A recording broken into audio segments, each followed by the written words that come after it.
Thanks so much for the question, Laura. It really is about creating opportunity for all, a recovery in our city that includes recovery for all. So you'll find that I have very specific ideas around generating jobs, making sure there are good paying jobs, that we're removing barriers both to settlement and employment, that we're creating a city that is the global place to live, learn, work, and play. Some infrastructure investments in addition to bringing back the cool into Calgary and revitalizing our downtown core by siting and expanding sort of both the tech and post-secondary campuses. So we have students and faculty living and working downtown, taking meaningful action on climate change so that we are becoming the city of the future that really speaks to quality of life for everyone, but that we're also meeting our commitments and that we actually means quality of life so people have transportation alternatives. But at the end of the day, I'm running for mayor so this becomes a city of opportunity that I enjoyed when I was in my mid-20s. And people are really doubting when I'm talking to people at the doors. Love the question about my priorities for public services in our communities. And it's really restoring sort of trust and faith and how important these services are, the basics, right? It's about transportation, it's about water, it's about sewage. The reflection for me in COVID has been how important our local and our city services are. And we have a challenge in our city with as we grapple with sort of expanding neighborhoods in the periphery of the city. Do we actually have the resources and are we resourcing appropriately that people actually have these services they rely on? So I am committed to ensuring that we actually are getting the taxpayer themselves are getting great value, but this is not without sort of understanding the resources and the professionals and the expertise in the civil service that we need to deliver these services. So I've got extensive background in working in very complex organizations, running human resources. So as mayor, it's ensuring that we're creating opportunity and that people are getting the straight goods on the choices we have to make in terms of ensuring that we actually have a robust community, we have the economic vibrancy in our city that also can support the services that we rely on day to day. We have to make really smart development choices to make that happen. So my position on private-public partnerships is they can work when we're talking about mega infrastructure projects. It's a great way to manage risk of both scope and cost overruns. I think people often confuse, though, and I think particularly when we're talking about amazing civil servants and sort of city workers, is should we outsource because we're going to become more efficient? And I think there's huge false economy in that. For me, where I draw the line is people need to earn livable wages. And the objective of a public partnership is not, there's always false economy. And if we're just trying to cut costs, it doesn't work that way. So, again, I think, just to kind of summarize, really intrigued. A good example recently in Calgary is the arena deal, which I think is a great deal for the city because it actually puts the risk on the private partner in that deal. So that's my position. My priorities for transportation are really supporting public transit in our city. I've come out very firmly in pro of the Green Line and actually building north. In fact, I was just out in Ward 3 in the city talking about some of the challenges and some of the northern communities being left behind because we're not connecting our transit network. The Green Line is incredibly important because it becomes the backbone as a way to connect a lot of our neighborhoods. I'm hearing too from our younger people that are actually starting to leave the city that they want to be able to have an amazing lifestyle where they don't have to rely on a car.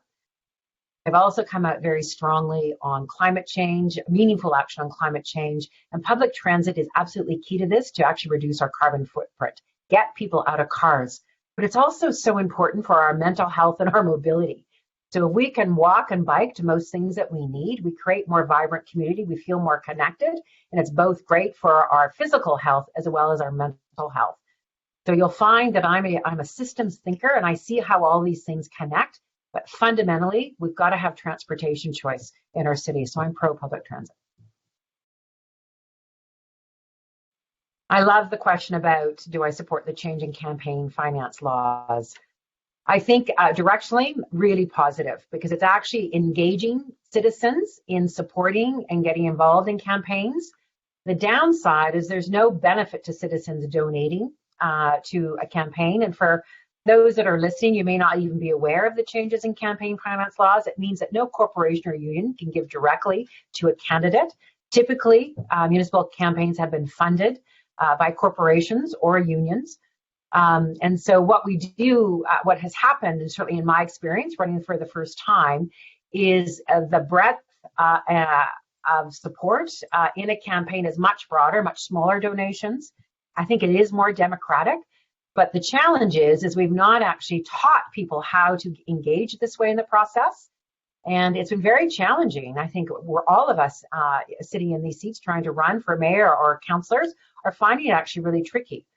So, and I think it would have been really great to supplement that legislation to ensure that, like charitable donations, that political or other political donations, both provincially and federally, that they were tax deductible.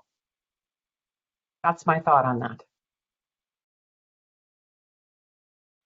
My campaign absolutely has a commitment to a donor transparency. I was the first candidate to come out. And when I launched my campaign on May 4th, I said that I would be releasing fully transparent, both my donor list and amounts. And I started doing that at the end of May. And what I'm excited, and one of my goals in running for mayor was to change the conversation in this election, lead by example. I wanted to run a campaign as I intended to lead. And it's been very encouraging to watch the other candidates have followed suit, have taken my lead. My plan to address housing and homeless in our communities, in fact, I've got very detailed plans I'm actually going to release in the next couple of weeks, but let me give you some insight into that. We have not done a great job of increasing our stock of affordable housing. This may be not surprising to many of you listening to this or watching this. Having my background working in the not-for-profit sector, most recently with YWCA Calgary, where we were in the business of both community housing as well as transitional housing, a huge gap from shelter to get both women and families into more stable housing. We have been, I think we're now 15 years into our 10-year to end homelessness in Calgary. And what we've not done, I think, well enough is ensure too that we've got the mental health and the social work supports in around people who do struggle to stay in housing. We need to actually invest more in that. So my platform is about a double prong, investing more heavily in those social services supports, ensuring that there is consistency in funding over time. I have a unique perspective on this again, because I've been on the other side and how difficult it is to commit and have the resources when you are a not-for-profit, where the expertise actually resides in our system, to make sure we're actually fully deploying and helping to scale and make sure those services are sustainable, and committing to over 4,000 new units in affordable housing by using existing land that the city has, making it easier for not-for-profits and for-profit companies, home builders and developers to develop affordable housing. We have that ability to do that in the city. So those are the key parts, and to make the permitting much easier. The hoops that organizations have to go through, we just really need to streamline, because when you're trying to develop these projects, even more so if you're not for profit playing in this space, the resources needed to actually go through the application process can actually kill you out of the gate. So we need to streamline this to make it easy. We also have to be able to leverage more productively the relationship with the federal government. There is a lot of funding for affordable housing, and we're not getting our fair share in Calgary. So I will be a huge advocate for that. Thanks. I love this question about the fiscal relationship and how I would address between the province and the municipal. Part of it is we have to have productive relationships. We have and have been witnessing a very divisive relationship across all three levels of government. I think something we have to come to terms with is that the city actually exists at the behest of the province in terms of legislation, yet we are accountable to servicing most of the populations in our province. So there needs to be meaningful negotiations and conversations around the autonomy that cities have, the autonomy in raising their own funds to serve the services that we spoke about earlier that people rely on day in, day out. But we have to start that with respectful and productive relationships.